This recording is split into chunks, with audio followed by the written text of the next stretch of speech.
I'm going to bring up the user interface. Joey's going to explain the hardware setup, and he built the demo, so I'm gonna let him show it off. Okay, so this demo here, we have a couple different hardware components. We have, you can't see it here, but there's a compact Rio with a CAN module. And in our PXI here, we also have a C-Series CAN module. So, like Nick talked about, cars often communicate via CAN signals.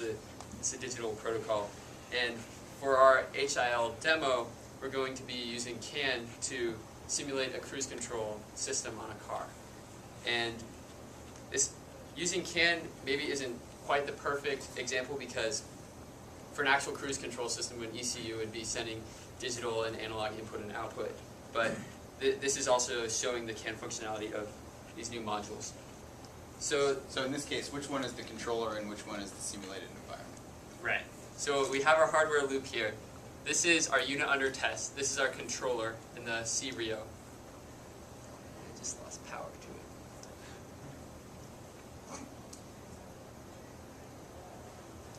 Ideally, when you put it in your car, you'll hook up the power a little bit more tightly. Yeah. Okay. Yeah, so that's our controller that we're testing. And deployed to the PXI in Veristan, we have the models of our car. So the very most basic model of a car is when it gets to a steeper hill, it needs more gas, right? So that we have some models of the car. We also have some models of the road conditions.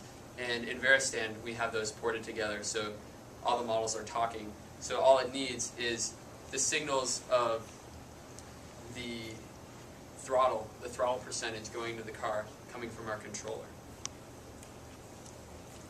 So walk them through a quick demonstration. Yeah, so to run through how this is going, here we have some controls on our screen.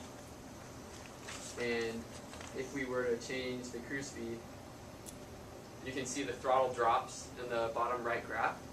And on the top right, you see our, let's pause our road so we can just see how it works when it's just trying to go constant speed. So you can see the throttle is totally level because the car is just going at a constant speed. When we start our road, start doing some hills, you can see the throttle is adjusting so that the speed in the bottom left can be constant. Also, if we were to turn on our brake, then our throttle shoots up to compensate for the increased resistance.